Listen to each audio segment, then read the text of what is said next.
Hello बेटा, good morning. आज हम कंटिन्यू करेंगे हमारा थर्मोडायनेमिक्स। लास्ट टाइम मैंने आपको बेसिक्स ऑफ थर्मोडायनेमिक्स कराया था, इंट्रोडक्शन दिया था इस पूरे पार्ट का। आज हमारा टॉपिक है वेरियस थर्मोडायनेमिकल प्रोसेसेस। पहले हम इन प्रोसेसेस की बात करेंगे, फिर हम इन पे बेस्ड कुछ न्यूमेरिकल्स करेंगे। Various thermodynamical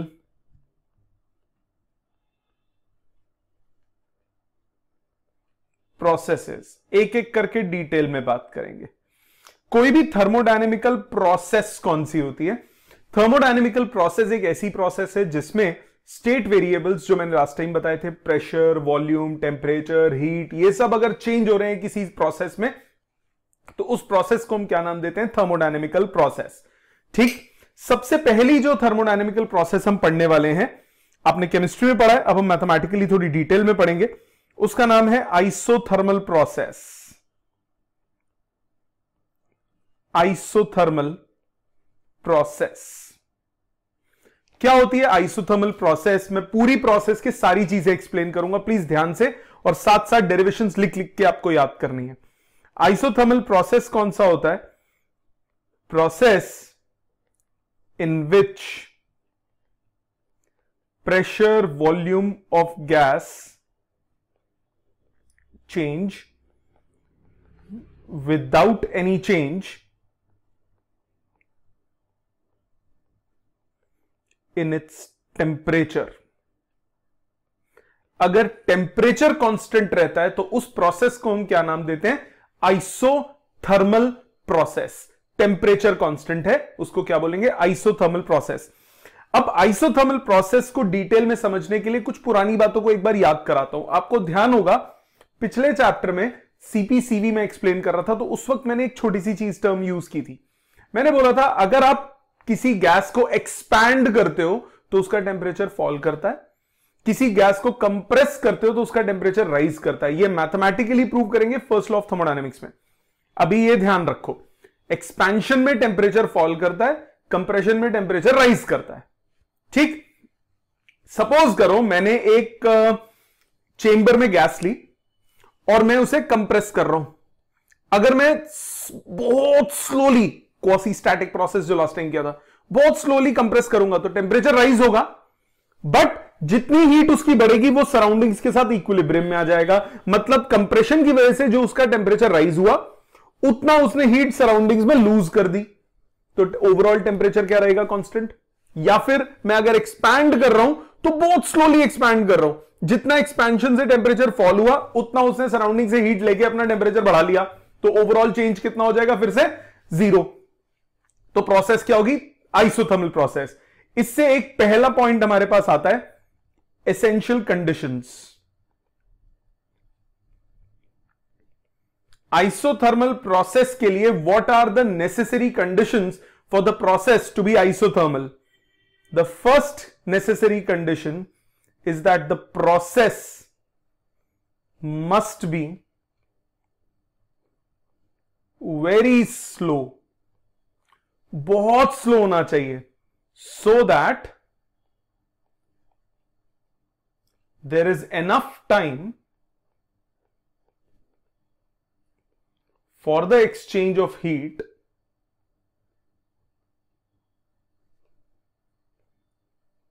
between system and surroundings. Time तो मिले उसे एक्सचेंज, एकदम से एक्सपैंड कर दिया, टेम्परेचर फॉल कर जाएगा, उसको टाइम ही नहीं मिला कि बाहर से वो हीट ला सके। ठीक, दूसरा एसेंशियल कंडीशन, अब उसे या तो बाहर से हीट लानी है या बाहर हीट देनी है। इसका मतलब वॉल्स ऑफ द कंटेनर क्या होनी चाहिए? कंडक्टिंग होना चाहिए। वॉल्स ऑफ द कंटेनर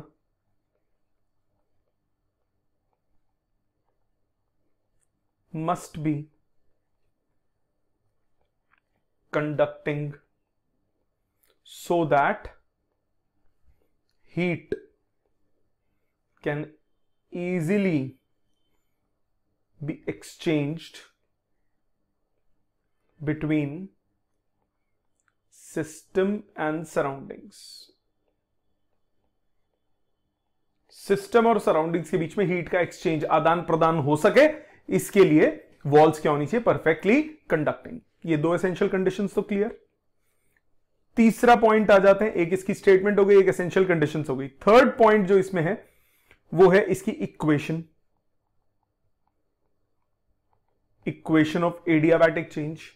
अब आपको मालूम है PV is equal to NRT होता है आइडियल गैस के लिए, एन कांस्टेंट है, आर कांस्टेंट है, इस केस में टीबी कांस्टेंट है, तो इसकी इक्वेशन बनेगी PV is equal to constant, pressure into volume is equal to constant. Pressure into volume equal to constant मतलब जब न्यूमेरिकल्स आएंगे तो हम लगाएंगे P1 V1 equal to P2 V2। Pressure into volume का प्रोडक्ट सेम है, तो 1 मतलब पहले, 2 मतलब बाद में, तो अगर वॉल्यूम चेंज होगा तो प्रेशर भी चेंज होगा, बट टेम्परेचर क्या रहेगा, कांस्टेंट। न्यूमेरिकल्स में हम ये एक्सप्रेशन यूज करेंगे, P1 V1 equal to P2 V2। Clear. चौथा पॉइंट आ जाते हैं। फोर्थ पॉइंट जो इसमें आता है, 3 हो गए, एक स्टेटमेंट, दूसरा एसेंशियल कंडीशंस, तीसरा equation. The fourth point is indicator diagram. Last time मैंने बताया था क्या होता है। Indicator diagram is the graph between pressure and volume. Now P into V is constant, P into V is constant। इसका मतलब pressure is inversely proportional to volume, means volume बढ़ेगा तो प्रेशर कम होगा, कांस्टेंट टेम्परेचर पे volume कम होगा तो प्रेशर बढ़ेगा। सो एक बढ़ेगा तो दूसरा कम होगा, तो ये ग्राफ कुछ ऐसा बनेगा। ठीक, इसका अगर मुझे स्लोप, इस ग्राफ को हम आइसोथर्म बोलते हैं। Isotherm is the graph of between pressure and volume in isothermal change. इसका अगर मुझे स्लोप निकालना हो, स्लोप ऑफ आइसोथर्म किसी भी पॉइंट पे, स्लोप किसी ग्राफ का क्या होता है, change in Y coordinate divided by change in X coordinate. Change in Y coordinate divided by change in X coordinate, मतलब वाई कोऑर्डिनेट यहां p है, एक्स कोऑर्डिनेट v है, तो delta p by delta v या dp by dv, ये क्या होता है, आइसोथर्म का slope. Okay, pv is equal to constant है जी। प्रेशर इंटू वॉल्यूम ये किसके बराबर है, कांस्टेंट के। Differentiating both sides with respect to volume, differentiating both sides with respect to volume. लगाओ प्रोडक्ट रूल लगाओ, first into differentiation of second plus second into differentiation of first. Constant का differentiation हो गया 0, dv बाई dv 1 हो गया, v dp by dv equal to 0, dp by dv which is the slope, which is the slope, solve करके कितना आया, minus p by v। तो ये इसके स्लोप ऑफ आइसोथर्म का फॉर्मूला बन गया। ठीक है, कई बार हमें गैस के बल्क मॉड्यूलस की भी यूज हो जाता है आइसोथर्मल चेंज में, न्यूमेरिकल्स में या कॉन्सेप्चुअल्स में। Bulk modulus of a gas in isothermal process. Bulk modulus क्या होता था, बल्क मॉड्यूलस होता था normal stress divided by volumetric strain, मतलब delta P upon delta V by V. Bulk modulus होता था delta P upon delta V by V, अगर volume कम हो रहा है तो नेगेटिव साथ में आ जाता था। सो माइनस, यहां पे देखो अगर minus DP upon DV by V, इधर से अगर निकालूं डीपी अपॉन डीवी, ये ऊपर गया फिर डिनोमिनेटर के डिनोमिनेटर में आ गया, DP upon DV by V solve करके आएगा पी के इक्वल। So bulk modulus isothermal process के लिए क्या हो जाता है, प्रेशर के इक्वल। ठीक है, ये समझ में आ गया आइसोथर्मल प्रोसेस क्या होता है। सो आइसोथर्मल प्रोसेस जिसमें टेम्परेचर कांस्टेंट रहे, एसेंशियल कंडीशन पहली, वॉल्स ऑफ द सिस्टम वो होनी चाहिए कंडक्टिंग, दूसरा प्रोसेस स्लो होनी चाहिए। इसका equation PV is equal to constant, numerical के लिए P1 V1 equal to P2 V2 use होगा। आइसो इसका जो कर्व बनेगा indicator diagram, that is pressure volume का ग्राफ, वो इनवर्स प्रोपोर्शन बनेगा। स्लोप निकालना है, डिफरेंशिएट करके निकाल लो। बल्क मॉड्यूलस निकालना है तो DP upon DV by V कर लो, आपके पास आ जाएगा बल्क मॉड्यूलस, वो प्रेशर के इक्वल होगा। क्लियर। नेक्स्ट आखिरी point, work done in isothermal process.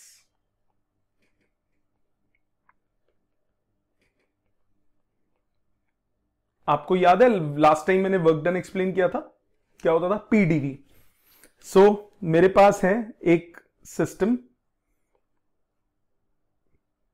n moles of an ideal gas, ये पिस्टन है, वॉल्स कंडक्टिंग है, n moles of an ideal gas है, P1, V1 और T टेम्परेचर।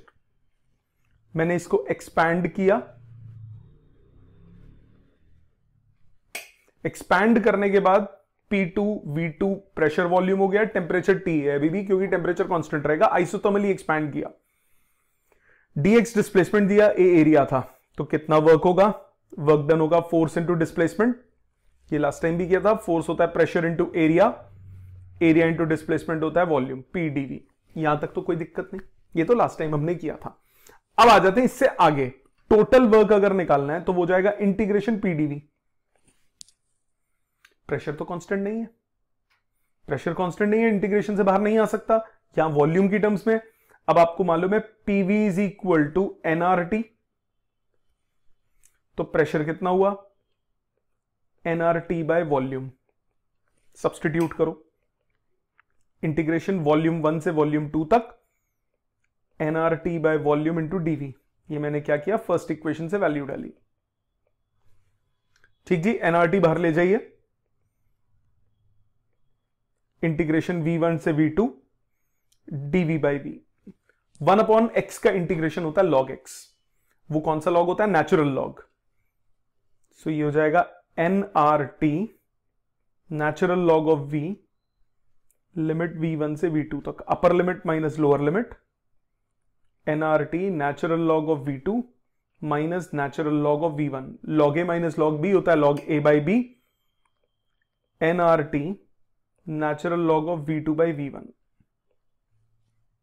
ठीक है जी, ये इसका वर्क का एक्सप्रेशन आ गया। अगर नेचुरल लॉग को बेस 10, क्योंकि टेबल्स जो हमारे पास होते हैं वो बेस 10 के होते हैं, वो हो जाएगा 2.303 nRT log V2 by V1। Log सिर्फ लिख रहे हैं, इसका मतलब बेस 10, और अगर मैंने लिखा कुछ नहीं ln लिखा तो ये बेस E होता है।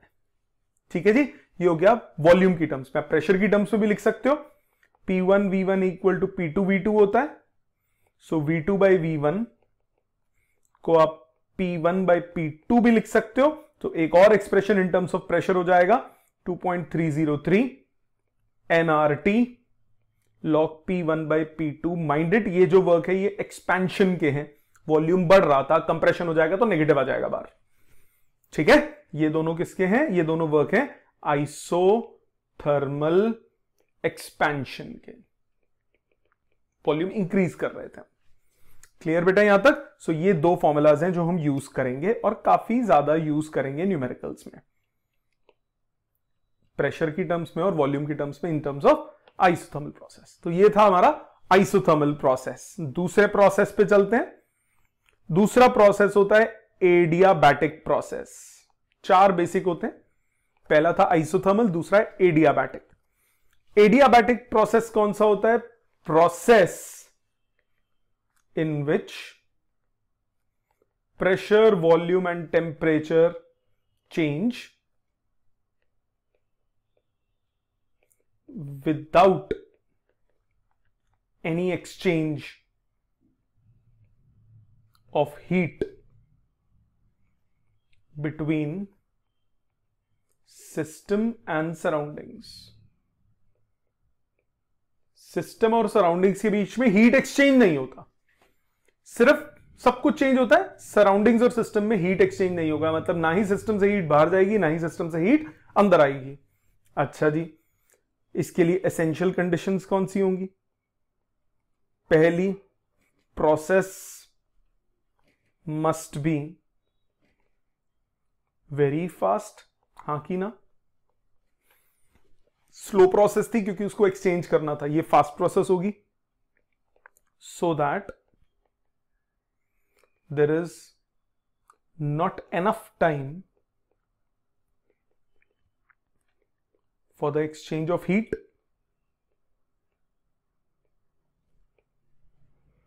between system and surroundings। हाँ कि ना बेटा? इतना टाइम ही नहीं मिलेगा कि हीट एक्सचेंज हो। दूसरा फिर भी एक्सचेंज तो हो सकता है, तो वॉल्स ऐसी होनी चाहिए जो हीट कंडक्ट ना करें। So walls of the system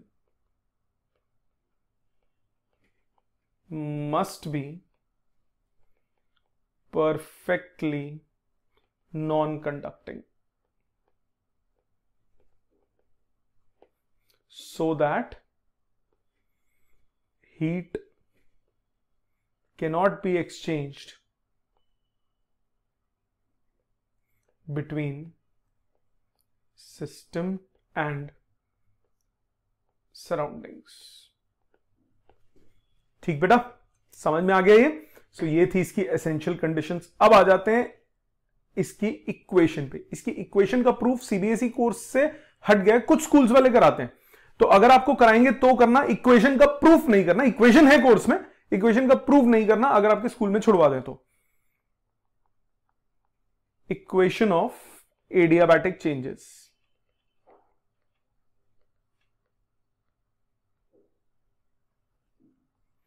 adiabatic change की इक्वेशन कैसे होगी देखते हैं जी। एडियाबैटिक की इक्वेशन कैसे होगी? आपको मालूम है एडियाबैटिक में प्रेशर, वॉल्यूम, टेम्परेचर तीनों चेंज होता है। So PV is equal to nRT होगा, कांस्टेंट नहीं है। डिफरेंशिएट करो both sides with respect to T. First into derivative of second plus second into derivative of first is equal to NR constant dt by dt 1 हो गया। Differentiation of t with respect to t is 1। dt common cross multiply कर लो, common निकाल के, तो dt का expression आया p dv plus v dp upon nr। रख लो संभाल के, ठीक है। अब एक ऐसी चीज यूज करूंगा जो आगे पढ़ना है, अभी सिर्फ उसको एक स्टेप है यूज करने के लिए। Applying first law of thermodynamics.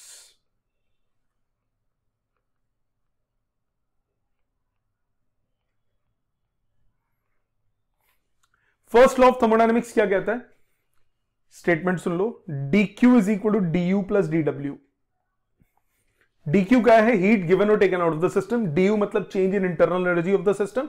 dw मतलब वर्क डन। dq इस केस में 0 है। du का फॉर्मूला हम आगे पढ़ेंगे फर्स्ट लॉ ऑफ थर्मोडायनेमिक्स में। फॉर्मूला होता है cv dt और dw क्या है? pdv आप पहले पढ़ चुके हो। बस ये एक जो ये वाला पार्ट है ये आप आगे पढ़ोगे, और ये वाला, ये दो चीज अभी आपको थोड़ी देर के लिए, मतलब आज की क्लास के लिए लर्न कर लेनी है, अगली क्लास में आ जाएगा ये। dq is equal to du plus dw होता है फर्स्ट लॉ ऑफ थर्मोडायनेमिक्स। इसमें आप हीट ना तो दे रहे हो ना ले रहे हो, तो dq 0 हो गया। du का फॉर्मूला होता है ncv dt और pdv वर्क डन का फॉर्मूला।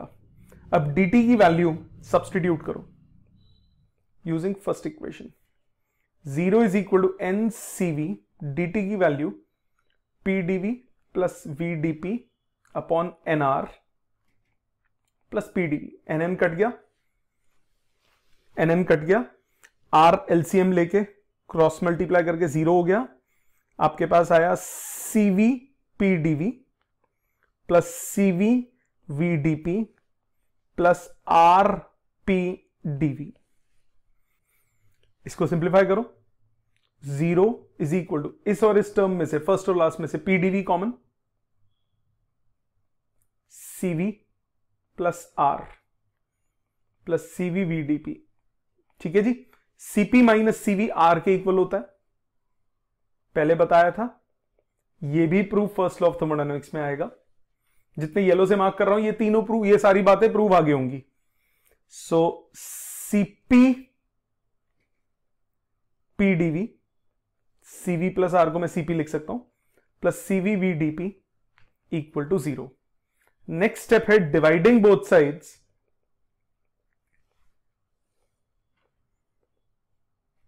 Bye cv pv। इससे दोनों साइड को डिवाइड कर दो। cp pdv upon cv pv plus cv vdp upon cv pv equal to 0। cp by cv होता है गामा, pp कट गया, dv by v, cv cv cut गया, vv cut गया, बचा dp by p equal to 0। ठीक है, integrate कर दीजिए दोनों साइड्स को। Integrating both sides, gamma integration dv by v integration DP by P equal to constant. ये क्या हुआ? कांस्टेंट का डिफरेंशिएशन 0 होता है, डिफरेंशिएशन इंटीग्रेशन उल्टे होते हैं, तो 0 का इंटीग्रेशन क्या होगा? Constant. DV by V 1 upon volume, उसका इंटीग्रेशन हुआ लॉग, पहले यूज किया था 1 अपॉन एक्स, ये फॉर्मूला होता है। इंटीग्रेशन 1 अपॉन लीनियर इक्वेशन अगर नीचे हो, इसका इंटीग्रेशन होता है लॉग। लॉग मतलब natural log, natural log of linear equation. ये पुट करो, gamma natural log of V plus natural log of P equal to constant. Log की प्रॉपर्टीज लगाओ, natural log of V to power gamma plus natural log of P equal to constant. Log A plus log B होता है log A B, natural log of PV raise to power gamma equal to constant. Log को उधर ले जाओ, PV raise to power gamma is equal to E to power constant which is another constant, so PV raise to power gamma equal to constant. Capital K ले लेता हूं, कोई बात नहीं, ये इसकी इक्वेशन होती है। So equation of adiabatic changes क्या हुई? PV raise to power gamma equal to constant. अगर आपके स्कूल में प्रूफ कराएं तो करना, नहीं तो मत करना। PV raise to power gamma equal to constant, मतलब न्यूमेरिकल्स में अगर हम यूज करेंगे तो यूज करेंगे P1 V1 raise to power gamma equal to P2 V2 raise to power gamma. Numericals में हम इसको यूज करेंगे। ठीक है बेटा, समझ में आ गया? ये तो एक इक्वेशन है, इसकी 3 इक्वेशंस होती हैं। दूसरी इक्वेशन, ये प्रेशर और वॉल्यूम की टर्म्स में। आपको मालूम है PV is equal to RT होता है, एनआरटी होता है। सो प्रेशर अगर एलिमिनेट कर दूं, एनआरटी बाय वॉल्यूम सब्सटीट्यूट करूं, मेरे पास आएगा NRT by volume into V to power gamma equal to constant. So T V raise to power gamma minus 1 equal to NR constant के साथ है, वो भी कॉन्स्टेंट बन गया। ये दूसरी इक्वेशन हो गई इसकी। टीवी टेम्परेचर वॉल्यूम की टर्म्स में TV raise to power gamma minus 1 equal to constant. इसमें मैथमेटिकली क्या बनेगा? T1 V1 raise to power gamma minus 1 is equal to T2 V2 raise to power gamma minus 1। Mathematically ये बनेगा numericals के लिए। तीसरी इक्वेशन, एक हो गई प्रेशर वॉल्यूम की टर्म्स में, एक हो गई टेम्परेचर वॉल्यूम की टर्म्स में, अब होगा प्रेशर टेम्परेचर की टर्म्स में। सो वॉल्यूम को एनआरटी बाय प्रेशर लिखो, सब्सटीट्यूट करो, ये हो जाएगा आपके पास प्रेशर अपनी जगह पे एनआरटी बाय प्रेशर की power gamma equal to constant. तो P to power 1 minus gamma T to power gamma equal to constant. मतलब इक्वेशन होगी P1 की पावर 1 माइनस गामा T1 की power gamma equal to P2 की power 1 minus gamma T2 की power gamma. तो ये 3 equations आप यूज करते हो किसमें? एडियाबैटिक प्रोसेस में। पहली PV raise to power gamma equal to constant, this is in terms of pressure and volume. दूसरी TV raise to power gamma minus 1 equal to constant, and the third one P to power 1 minus gamma T to power gamma equal to constant. Clear? ये हो गया equation of adiabatic change. अब आ जाते हैं इसके indicator पे। इसका अगर आप इंडिकेटर देखो, PV raise to power gamma equal to constant है, तो प्रेशर बढ़ेगा तो गामा V कम हो जाएगा ना, वो भी इनवर्स रिलेटेड हो गया। सो इसका इंडिकेटर डायग्राम भी वैसा ही बनेगा जैसा आइसोथर्मल का बना था, बट स्लोप्स में फर्क होगा। इसका स्लोप निकालना है, अगर स्लोप क्या होता है? Change in y coordinate upon change in x coordinate, मतलब dp बाई dv। आपके पास PV raise to power gamma equal to constant था, differentiating with respect to volume, first into differentiation of second plus second into differentiation of first. V to power gamma का differentiation, gamma V to power gamma minus 1 x to power n का n x to power n minus 1 plus V to power gamma dp by dv equal to 0। Solve करोगे dp by dv आ जाएगा minus gamma p by v।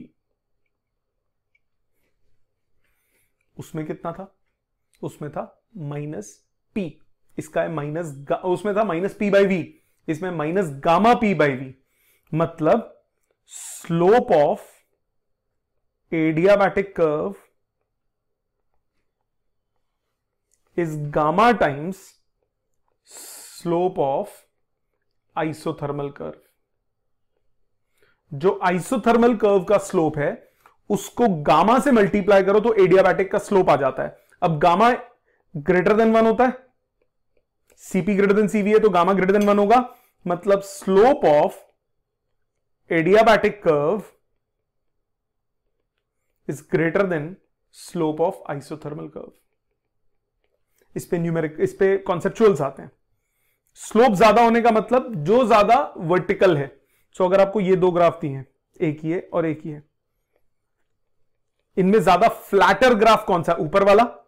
तो ये represent कर रहा है isothermal, ये रिप्रेजेंट कर रहा है एडियाबैटिक। जो ज्यादा फ्लैटर हो, एक्स एक्सिस के जो ज्यादा पैरेलल हो, उसका स्लोप कम है। जो एक्स एक्सिस से ज्यादा वर्टिकल हो, उसका स्लोप ज्यादा है। तो नीचे वाले का स्लोप ज्यादा है, ऊपर वाले का कम है। ये एक्सपेंशन का केस हो गया, वॉल्यूम बढ़ रहा है। अगर यही ग्राफ ऐसे होता कंप्रेशन में एक ऐसे और एक ऐसे, ज्यादा वर्टिकल कौन सा है? ऊपर वाला, नीचे वाला ज्यादा लेटा हुआ है। So this is iso and this bloody one is adiabatic. So the one which is more vertical, that is adiabatic, and the one which is more towards the horizontal, that is isothermal. ठीक है? इससे आप bulk वो भी निकाल सकते हो, bulk modulus. Bulk modulus कैसे निकालते हैं? बल्क मॉडुलस निकालने का बड़ा सिंपल तरीका। क्या है सिंपल तरीका? वही हमारे ने निकाला dp by dv। फॉर्मूला दोबारा लिख देता हूं, minus gamma p by v। Rearrangement करो, माइनस उधर ले जाओ, v को क्रॉस मल्टीप्लाई करो, डिनोमिनेटर के डिनोमिनेटर में ले जाओ, ये आया गामा p।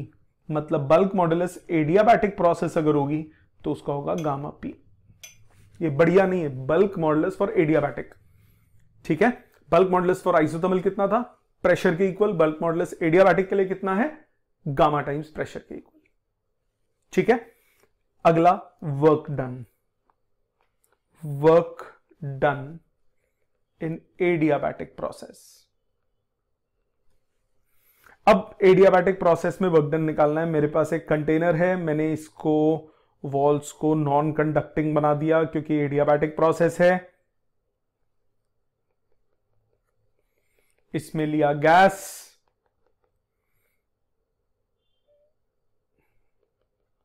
और उसको कर दिया एक्सपैंड। फटाफट, fast process, dx। Work done यहां तक तो पहुंच जाओगे, pdv। ये स्टेप सेम रहेंगे, दोबारा लिख देता हूं, कोई बात नहीं। वर्क डन कितना हो जाएगा? वर्क डन हो जाएगा फोर्स इंटू डिस्प्लेसमेंट। फोर्स होता है pressure into area, area into displacement is volume, pdv। ये वर्क डन हो गया जी, मानते हो? इंटीग्रेट करो, टोटल वर्क डन हो गया इंटीग्रेशन pdv, लिमिट v1 से v2 तक। अब अंदर जो गैस है, मान लिया इनिशियल उसका प्रेशर वॉल्यूम टेम्परेचर है P1 V1 T1, and afterwards हो गया P2 V2 T2। तीनों चेंज हो जाएंगे, होते हैं ना तीनों चेंज। अब आपको मालूम है इसमें PV raise to power gamma equal to constant है। मतलब यही constant P1 V1 raise to power gamma या P2 V2 raise to power gamma भी तो होगा ना। Using first equation, work done हो गया इंटीग्रेशन V1 से V2 तक, प्रेशर की value constant upon V to power gamma dv। मैंने क्या किया? फर्स्ट इक्वेशन यूज की। कांस्टेंट बाहर ले जाओ, ये अलग है। कांस्टेंट बाहर ले जाओ, इंटीग्रेशन v1 से v2 तक, v to power minus gamma dv। x to power n का integration, x to power n plus one upon n plus one, v to power minus gamma plus one upon minus gamma plus one, limit v1 to v2। मानते हो बेटा? 1 minus gamma बाहर ले जाओ, k upon 1 minus gamma, v2 की power 1 minus gamma minus v1 की power 1 minus gamma, upper limit minus lower limit. Constant वापस अंदर लाओ, 1 upon 1 minus gamma, k v2 की power 1 minus gamma minus k v1 की पावर 1 माइनस गामा। मानते हो बेटा? अब k की वैल्यू देखो, P1 V1 raise to power gamma भी है, P2 V2 raise to power gamma भी है। तो V2 वाले के साथ P2 V2 डालो, V1 वाले के साथ P1 V1 वाली डालो। इस k की value P2 V2 raise to power gamma, V2 की power 1 minus gamma as it is. इसकी P1 V1 raise to power gamma, V1 की पावर 1 माइनस गामा। मैंने फर्स्ट इक्वेशन फिर से यूज किया। ठीक, base same power add, work done हुआ 1 upon 1 minus gamma P2 V2 minus P1 V1। ये एक एक्सप्रेशन आ गया। टेम्परेचर की टर्म्स में प्रेशर वॉल्यूम वाला ज्यादा यूज नहीं होता, टेम्परेचर वाला ज्यादा यूज होता है।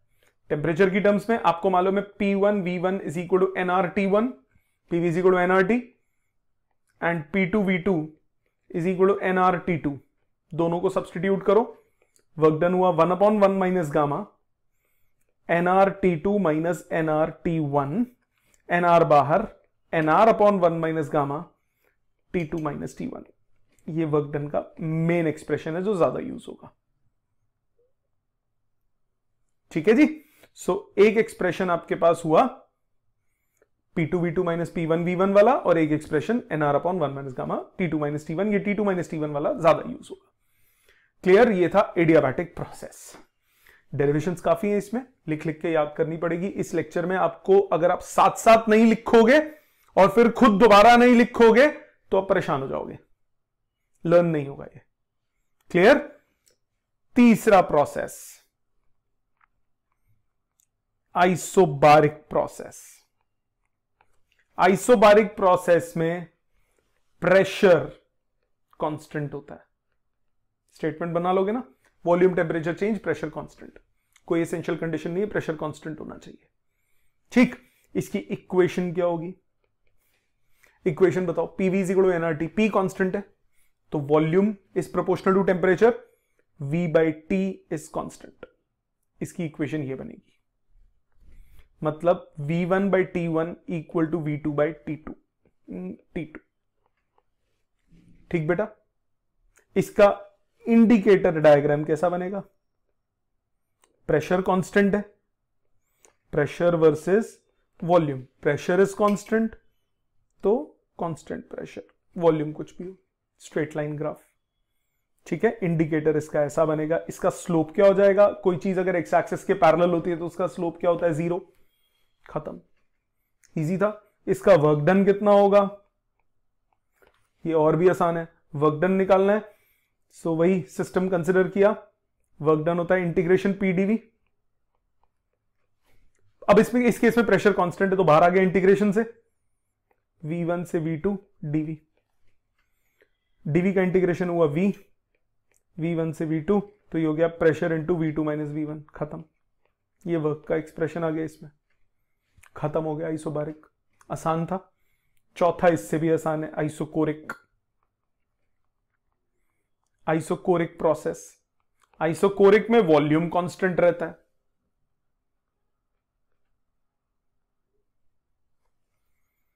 वॉल्यूम कांस्टेंट होगा तो इसकी इक्वेशन क्या बनेगी? मतलब सील्ड होना चाहिए, ना एक्सपेंशन ना कंप्रेशन, कुछ नहीं, वॉल्यूम कांस्टेंट है तो वो आइसोकोरिक। इसकी इक्वेशन क्या बनेगी? PV is equal to nRT, V constant, pressure temperature change होगा, so P by T is constant, मतलब P1 by T1 equal to P2 by T2। इसका इंडिकेटर कैसा बनेगा? इसका इंडिकेटर बनेगा pressure, volume is constant, so pressure change हो जाए, volume change नहीं होना चाहिए। सो जो वॉल्यूम की वैल्यू है वही वॉल्यूम की वैल्यू रहनी चाहिए। वर्टिकल ग्राफ बनेगा, मतलब इसका स्लोप कितना हो गया? Infinity, not defined. ठीक है, इसमें वर्क डन कितना होगा? Integration P dV 0, volume change ही नहीं हो रहा, dV होगा ही नहीं। समझ में आ गया? ये था आइसोकोरिक। तो 4 मेन प्रोसेस थी, isothermal, isobaric, isothermal, adiabatic, isobaric, isochoric. Isothermal में टेम्परेचर कांस्टेंट, एडियाबैटिक में no exchange of heat between system and surroundings, isobaric में प्रेशर इज कांस्टेंट, आइसोकोरिक में वॉल्यूम इज कांस्टेंट। सबके एक्सप्रेशन सब कुछ याद होना चाहिए। क्लियर? प्रोसेस कोई भी हो, हम वर्क डन को एक्सप्रेशन के साथ साथ एक और चीज से निकाल सकते हैं, work done using indicator diagram. Indicator diagram से भी हम वर्क निकाल सकते हैं। कैसे? ये प्रेशर वर्सेस वॉल्यूम ग्राफ है, कैसा भी ग्राफ है। अगर मैं एक छोटी सी स्ट्रिप कंसिडर कर रहा हूं, बहुत छोटी, dV वॉल्यूम है, P प्रेशर है, एक छोटी सी स्ट्रिप कंसिडर करा तो एरिया ऑफ स्ट्रिप कितना हुआ? P dV, length into breadth. P dV क्या था? P dV तो स्मॉल वर्क था कि नहीं?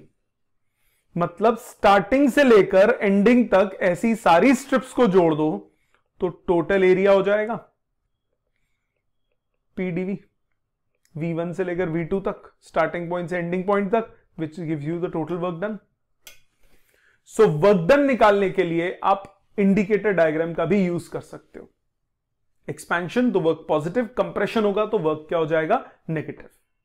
एरिया भी ले सकते हो विद द वॉल्यूम एक्सेस। ठीक जी। आगे बढ़ने से पहले सबसे पहला काम, रीडू ईच टॉपिक, जितना अभी तक मैंने किया, एक एक डेरिवेशन, एक एक डेफिनेशन, एक एक फॉर्मूला, इन राइटिंग लिख के कीजिए। अगर आपने पढ़ लिया है तब आगे देखते हैं। अब हम क्वेश्चन शुरू करते हैं। पेज नंबर 10, क्वेश्चन नंबर 10 तक हम ऑलरेडी कर चुके हैं। आगे के 11 और 12 जो है ये फर्स्ट लॉ ऑफ थर्मोडायनेमिक्स के हैं। अब हम 13 से स्टार्ट करेंगे। क्वेश्चन नंबर 13 आपकी स्क्रीन पे आ रहा है, पहले आप अटेम्प्ट कर लीजिए। दिमाग लगाया, कोई बात नहीं, नहीं हुआ फर्क नहीं पड़ता। सामने देखो, कह रहा है a gas occupying 1 litre at 80 centimetre. Gas का वॉल्यूम है 1 लीटर, ओके जी, और उसका प्रेशर है 80 सेंटीमीटर। 80 सेंटीमीटर कुछ नहीं बोला तो 80 centimetre of mercury column is expanded adiabatically to 1190 centimetre cube. Adiabatic expansion किया आपने, वॉल्यूम हो गया 1190 सेंटीमीटर क्यूब, ओके जी। If the pressure falls to 60 centimetre, pressure हो गया 60 सेंटीमीटर ऑफ मर्करी कॉलम। आपको क्या निकालना है, गामा निकालना है। एडियाबैटिक है तो गामा होगा। पहले तो यूनिट कन्वर्जन, 1 मीटर क्यूब होता है 10 टू पावर 3 लीटर्स, याद है, और 1 मीटर क्यूब होता है 10 to power 6 metre cube. So 1 litre हुआ 10 to power, sorry centimetre cube, 10 to power 3 centimetre cube, मानते हो। सो ये 1 लीटर मतलब 1000 सेंटीमीटर क्यूब वॉल्यूम दिया हुआ है। कॉमन यूनिट्स होनी चाहिए दोनों तरफ। फॉर्मूला लगाओ, कन्वर्जन नहीं करनी पड़ेगी अगर कॉमन यूनिट्स होंगी। P1 V1 raise to power gamma is P2 V2 raise to power gamma. लगाइए वैल्यूज। P1 80, यूनिट कन्वर्जन की जरूरत नहीं, राइट साइड पे भी 80 लेंगे, वॉल्यूम 1000।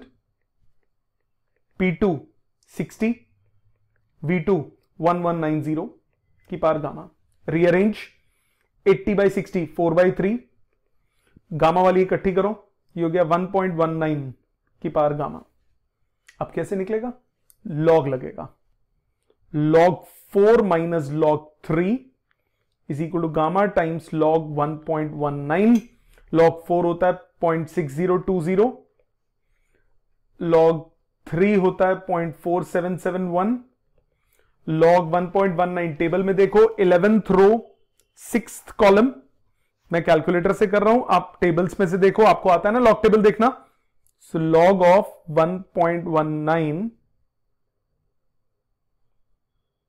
ये आता है 0.0755, 0755। गामा की वैल्यू निकाल लो, 0.6020 माइनस 0.4771, ये आता है 0.1249 divided by 0.0755 divided by 0.0755, answer आता है 1.65। माइंड इट सॉल्व कर रहे हो, गामा 1 से बड़ा आना चाहिए, कहीं कैलकुलेशन एरर हो तो ये पता लग जाएगा आपको। गामा 1 से हमेशा क्या होता है, बड़ा होता है। क्लियर, समझ में आ गया। 13th आ जाते हैं अगले पे, क्वेश्चन नंबर 14th पे। पहले आप अटेम्प्ट कर लीजिए 14th। अगर अटेम्प्ट कर लिया है तो देखिए, यही लॉजिक लगना है इसमें भी। A litre of hydrogen at 127 degree Celsius, volume दिया है 1 लीटर, यूनिट्स अभी देखेंगे।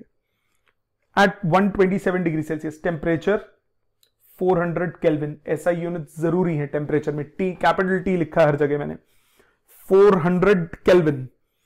एंड 10 टू पावर 6 डाइन्स पर centimetre cube pressure, 10 to power 6 dynes per centimeter cube. Expands isothermally until its volume is doubled. Isothermal expansion किया, वॉल्यूम हो गया 2 litres, बाकी कुछ नहीं गिवन, देखते हैं। And then adiabatically until its volume is redoubled, फिर एडियाबैटिक एक्सपेंशन किया, वॉल्यूम हो गया 4 litres. Find the final pressure of the gas given gamma 1.4। Gamma की वैल्यू 1.4 दी है, फाइनल प्रेशर निकालना है, ठीक है, ओके। फाइनल प्रेशर चाहिए तो आपको P2 चाहिए होगा पहले, तो तभी P3 निकलेगा। P2 V2 raise to power gamma is equal to P3 V3 raise to power gamma लगाएंगे। तो फर्स्ट प्रोसेस से सेकंड प्रोसेस में प्रेशर कैसे निकालेगा? P1 V1 equal to P2 V2। Isothermal था, कॉमन यूनिट से कोई फर्क नहीं पड़ता। P1 हो गया 10 टू पावर 6, V1 है 1 लीटर, P2 निकालना है, V2 है 2 लीटर्स, तो प्रेशर हो गया 0.5 into 10 to power 6 unit same dynes पर सेंटीमीटर क्यूब। यहां तक क्लियर? ठीक है, अब आ जाते हैं सेकंड पे, सेकंड से थर्ड पे। P2 V2 raise to power gamma is equal to P3 V3 raise to power gamma. Adiabatic था। P2 कितना है? 0.5 इंटू 10 टू पावर 6। V2 कितना है? P2 V2 है 2 लीटर्स, P3 अननोन, ये V3 है बेटा, और V3 है 4 लीटर्स, 4 की पावर 1.4। ठीक बेटा, रीअरेंज। P3 कितना आया?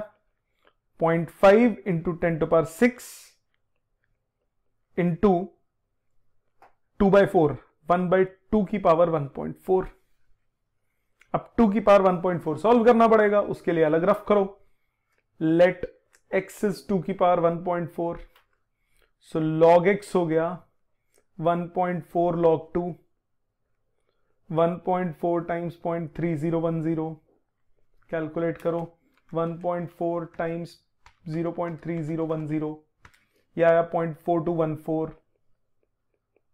तो x कितना हुआ? ये log x था, x हुआ एंटी लॉग ऑफ 0.4214। इसका एंटी लॉग होता है 2.6387, 2.6387 ये वैल्यू आई। इसको सब्सटीट्यूट करो, 0.5 into 10 to power 6 divided by 2.6387, so 5 divided by 2.6387, ये आता है जी 1.89, approximately 1.9 into 10 to the power 5 dynes पर सेंटीमीटर क्यूब, कॉमन यूनिट्स। ठीक है जी, समझ में आ गया, लॉजिक क्लियर है। अगले पे आ जाते हैं, क्वेश्चन नंबर 15 देखिए। पहले आप अटेम्प्ट कीजिए 15, इसी लॉजिक से होना है बेटा, लॉग एंटी लॉग यूज होंगे। 15 पे दिमाग लगाइए, अगर लगा लिया है तो देखिए, a gas is suddenly means एकदम से, जो जल्दी हो जाए वो कौन सा होता है? Adiabatic. Is compressed to half of its original volume, original volume V, final volume V/2। Calculate the rise in temperature. T1 temperature T मान लिया, T2 टेम्परेचर, अच्छा T1 टेम्परेचर दिया है 27 डिग्री सेल्सियस, मतलब 300 केल्विन। T2 आपको निकालना है। Temperature volume का क्या एक्सप्रेशन था?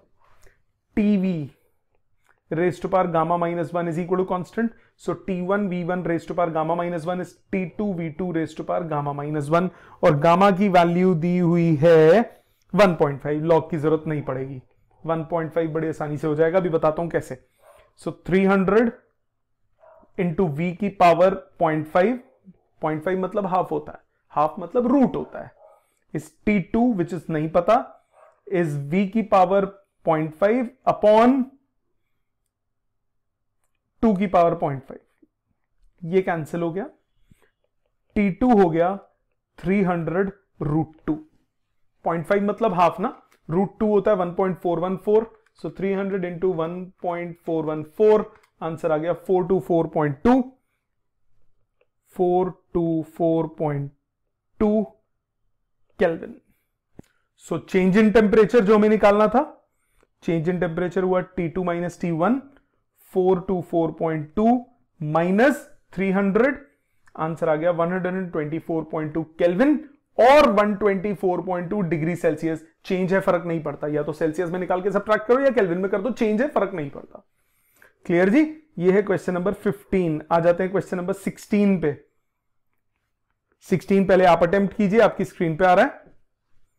अगर अटेम्प्ट कर लिया है तो देखिए 16 कह रहे calculate the fall in temperature of helium initially at 15 degree Celsius, मतलब 273 प्लस 15 288 केल्विन।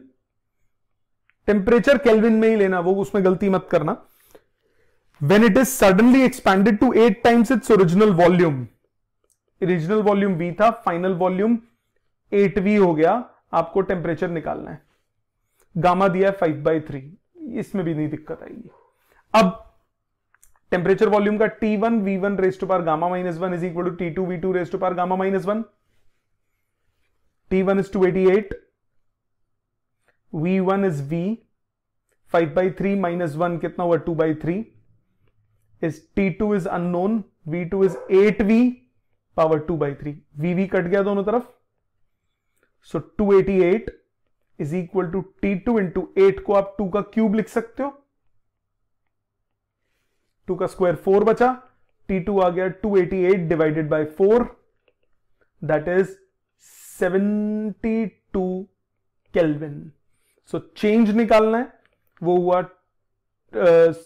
288 में से 72 कम करो, कितना बचा 216 केल्विन या 216 डिग्री सेल्सियस, चेंज है, फर्क नहीं पड़ता। ठीक है जी, समझ में आ गया 16। आ जाते हैं क्वेश्चन नंबर 17 पे। आप अटेम्प्ट कीजिए पहले, अगर अटेम्प्ट कर लिया है तो सामने देखिए। कहता है an ideal gas at 75 centimetre mercury pressure is compressed isothermally until its volume is reduced to 3/4 of its original volume. Okay. V1 V मान लिया, V2 है 3/4 of V, ये मैंने किया isothermal. It is then allowed to expand adiabatically, अच्छा इसका pressure भी दिया हुआ था 75 centimetre of mercury. It is then allowed to expand adiabatically to a volume 20% greater than its original volume. फिर V3 हुआ ओरिजिनल का 20% ज्यादा, मतलब V प्लस 20% ऑफ V, मतलब 1.2 टाइम्स V, ये एडियाबैटिकली किया। If the initial temperature is 17, मतलब 290 kelvin, calculate the final pressure and temperature. P3 and T3 निकालना है। आपको P2 भी नहीं पता, आपको T2 भी नहीं पता। पहले फर्स्ट वाले को सॉल्व करते हैं, 1 से 2। P1, अच्छा T2 तो सीधा सीधा हो गया 290 केल्विन, क्यों, आइसोथर्मल प्रोसेस है। प्रेशर निकालो, P1 V1 equal to P2 V2, common units रहने देंगे, 75 into V is 3/4 of V into P2, V से V कट गया तो P2 आ गया 100 सेंटीमीटर ऑफ मर्करी। ये सेकंड वाले प्रोसेस के सारे आ गए। अब सेकंड और थर्ड पे पहुंचो। पहले गामा की वैल्यू दी हुई है क्वेश्चन में 1.4। आ जाते हैं पहले सेकंड से थर्ड पे। P2 V2 raise to power gamma -1 is P3 V3 raise to power gamma -1। P2 is 100 centimetre of mercury, V2 is 3/4 of V, gamma -1 is 0.4, P3 is unknown, V3 is 1.5, 1.2 मतलब 6/5, 6/5 of V की power 0.4। P3 कितना आ गया, VV cut गया दोनों तरफ, V की power 0.4, 100 into 3/4 into divide by 6/5 तो 5/6 की पावर 0.4, सो 100 इंटू 5/8 की पावर 0.4। ये आपको लॉग से कैलकुलेट करना पड़ेगा और सॉल्व कर लोगे। ठीक है, दूसरा टेम्परेचर अगर आपको निकालना है वो क्या करोगे, T2 V2 raise to power gamma -1 is equal to T3 V3 raise to power gamma -1, इससे टेम्परेचर निकलेगा। ये डू इट योरसेल्फ। लॉजिक समझ में आ गया। ये था नंबर 17। अब आ जाते हैं 18th पे। अटेम्प्ट करो, आप करिए 18th अटेम्प्ट। क्या कह रहा है क्वेश्चन 8? क्वेश्चन 8 कह रहा है a tyre pumped to a pressure of 6 atmosphere suddenly burst. Okay जी, पहले प्रेशर है 6 एटमॉस्फेयर, बर्स्ट हो गया तो फाइनल प्रेशर हो गया 1 एटमॉस्फेयर। बर्स्ट होने के बाद खत्म हो गया। रूम टेम्परेचर इज 15, शुरू में टेम्परेचर था 15, 15 degree Celsius means 288 kelvin. Calculate the temperature of the escaping air, final temperature निकालना है।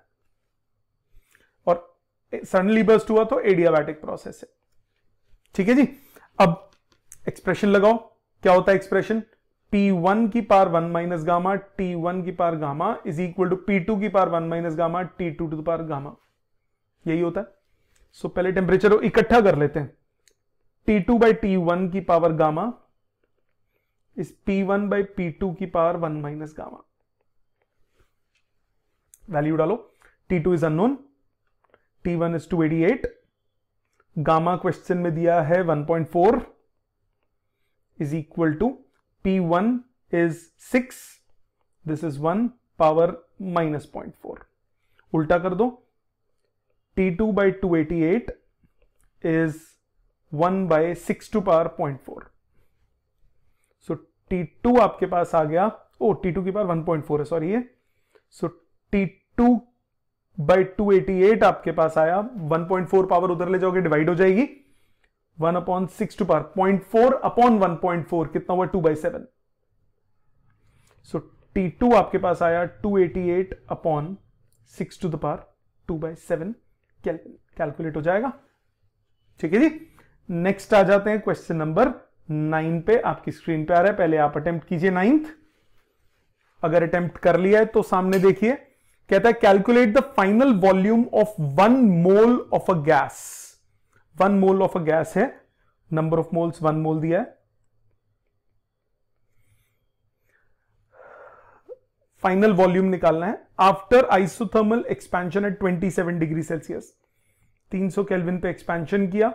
If its original volume is 150, initial volume है 150 सेंटीमीटर क्यूब, फाइनल वॉल्यूम आपको निकालना है। Okay, given that the work done, okay work done दिया हुआ है बेटा 2.303 इंटू 10 टू द पावर 9 अर्ग्स, और R की वैल्यू दी है 8.31 इंटू 10 टू द पावर 7 अर्ग पर मोल पर केल्विन। डायरेक्ट फॉर्मूला है वर्क डन का आइसोथर्मल में, सब कुछ सीजीएस में चल रहा है, सीजीएस में रहने दो। क्या फॉर्मूला होता है 2.303 nRT log V2 by V1। Put करो, वर्क है 2.303 into 10 to power 9 is equal to 2.303, N1 है, R की value 8.31 into 10 to the power 7, T 300 kelvin, log V2 by V1। So 2.303 cut गया, 10 to power 7 8 9, 10 to power 9 cut गया, आपके पास आया, solve कीजिए, यह था 1 is equal to 8.31 into 3 log V2 by V1। Right side ले जाइए, 8.31 into 3 is equal to log V2 by V1। Clear बेटा।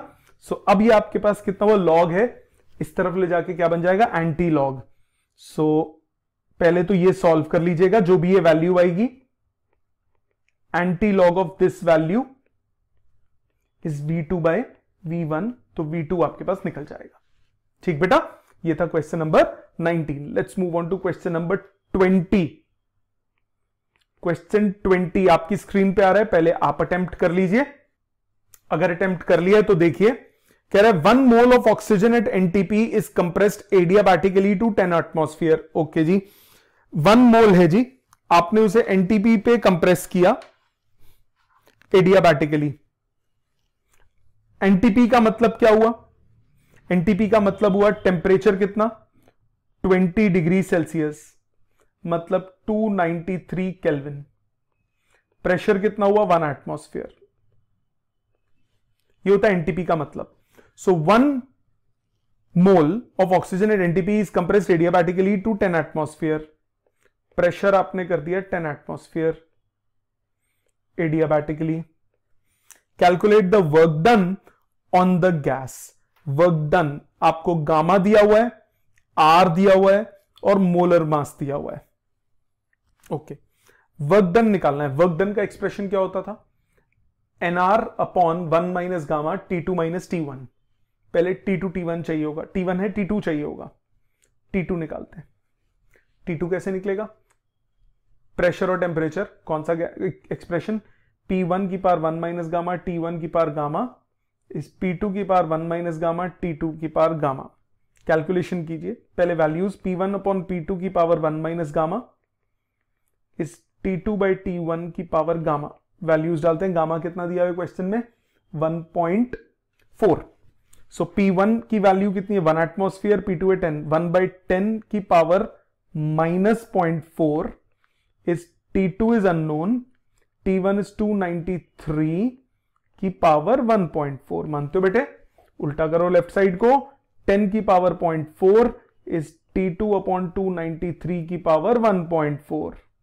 सो T2 अपॉन 293 आपके पास हुआ 10 की पावर 0.4 अपॉन 1.4, 2/7। सो ये लॉग से निकलेगा, ये लॉग से निकलेगा। कैसे? x is equal to 10 to power 2/7, log x हो गया 2/7 log 10, log 10 1 होता है, log x निकलेगा तो x आ जाएगा एंटी लॉग ऑफ 2/7। जो भी वैल्यूज आती है कैलकुलेट कर लीजिएगा। So 10 to the power 2/7 into this, तो T2 आपके पास आया 293 into 10 to the power 2/7। Calculate मैं कर देता हूं, ये है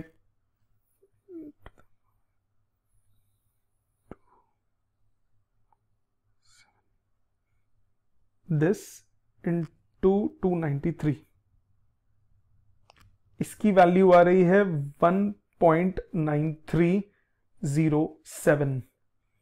293 से मल्टीप्लाई जब कर देंगे सो आंसर आएगा 565.7 के आसपास केल्विन। ये T2 हो गया। आपको निकालना क्या है? आपको वर्क डन निकालना है, NR upon 1 minus gamma T2 minus T1। Values डालें बेटा, नंबर ऑफ मोल्स बोला है 1, R की वैल्यू दी हुई है 2.6 इंटू 10 टू पावर 6, उसमें 10 टू पावर 6 होगा, मिसप्रिंटिंग है वो। R की जो वैल्यू है वो दी है 2.6 इंटू 10 टू पावर 6 फॉर 1 ग्राम। आपको पर मोल चाहिए। एक मोल में कितना ग्राम होता है? 32 ग्राम। ये 1 ग्राम के लिए तो 32 से मल्टीप्लाई भी करना पड़ेगा, फिर अर्ग्स को जूल में चेंज करना पड़ेगा, फिर ग्राम को किलोग्राम में चेंज करना पड़ेगा। तो ये हो गया जूल पर केजी पर मोल। वो पर ग्राम था, पर मोल है। 1 ग्राम के लिए इतना है, तो 1 मोल कितना ग्राम होता है? इसमें 32 ग्राम से। तो ये सॉल्व करके आर की वैल्यू आएगी। आर की वो वैल्यू यहां सब्सटीट्यूट होगी, 1 माइनस गामा हो गया -0.4, T2 माइनस T1 वैल्यूज डालिए, आंसर आएगा। ठीक है, यूनिट्स का ध्यान रखना है बहुत। क्लियर बेटा? ये था question number 20। Let's move on to 21।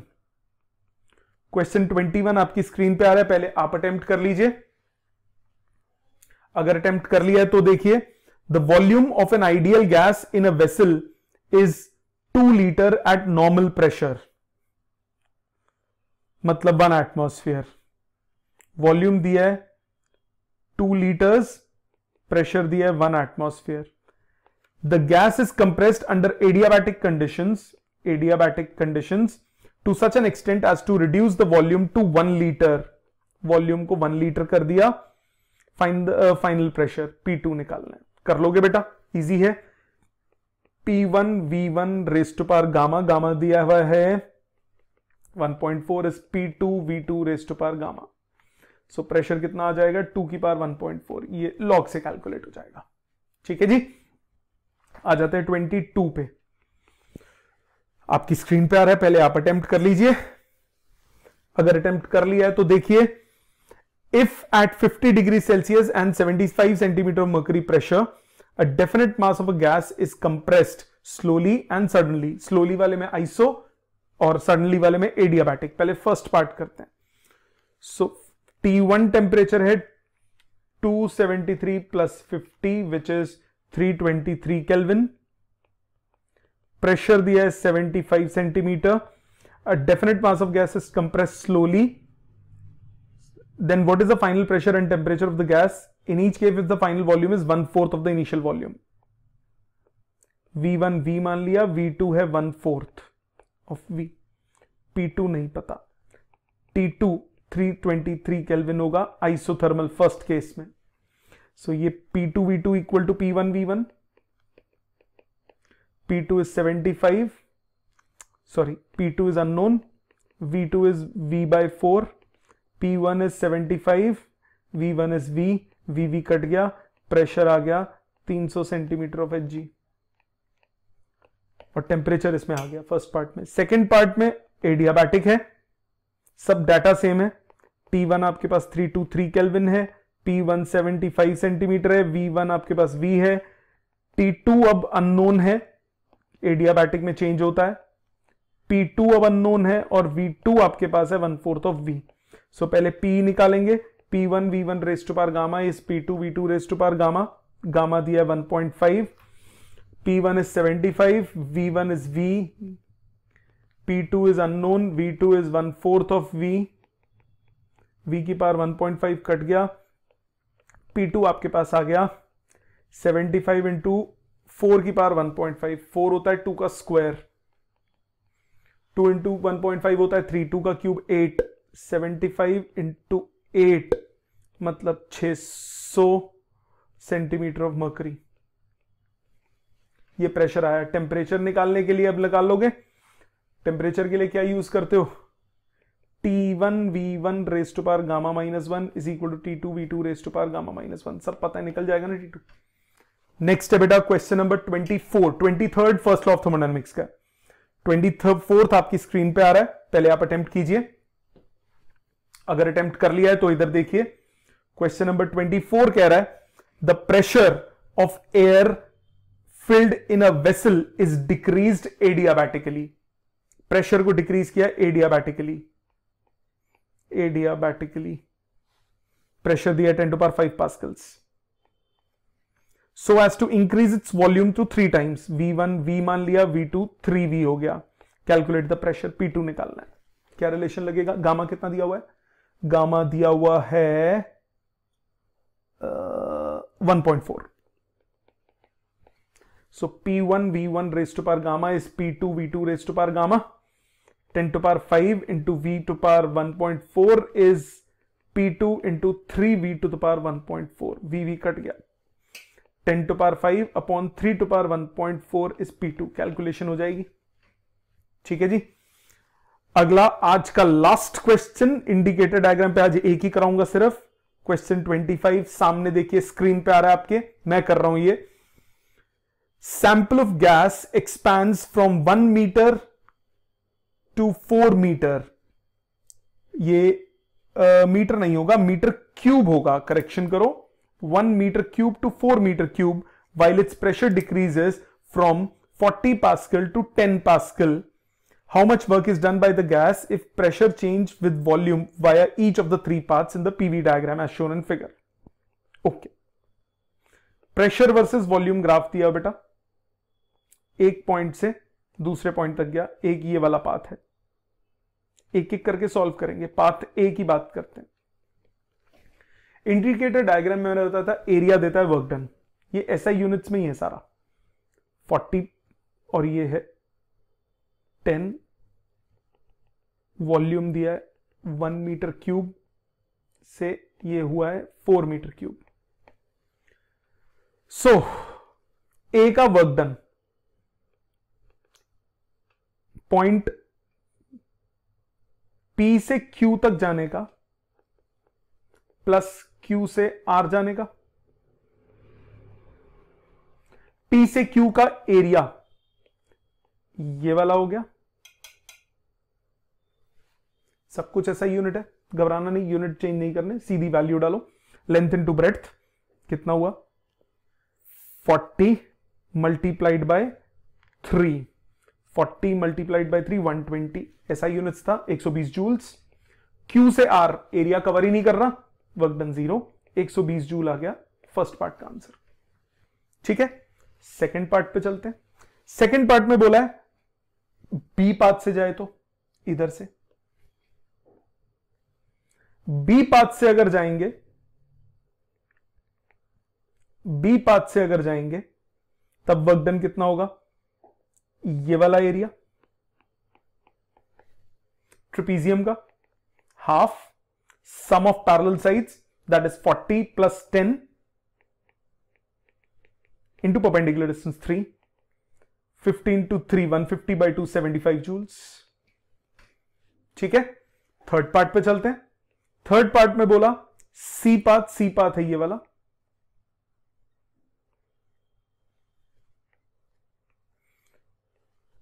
So work done हुआ, वर्क डन P से S प्लस S2R, P से S का वर्क डन 0, S2R का ये वाला वर्क डन होगा, एरिया निकाल लो, लेंथ इंटू ब्रेड्थ, आंसर आ गया 30 जूल्स।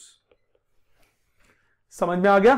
तो ये थोड़ा सा लंबा हो गया लेक्चर, थोड़े से ज्यादा क्वेश्चंस हो गए, थोड़े डिफिकल्ट तो नहीं, कैलकुलेशन गंदे वाले क्वेश्चंस हैं। सो आपका होमवर्क क्या है आज का?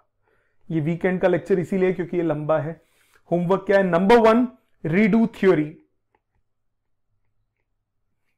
And learn formulas and write derivations. Number 2, redo each numerical yourself.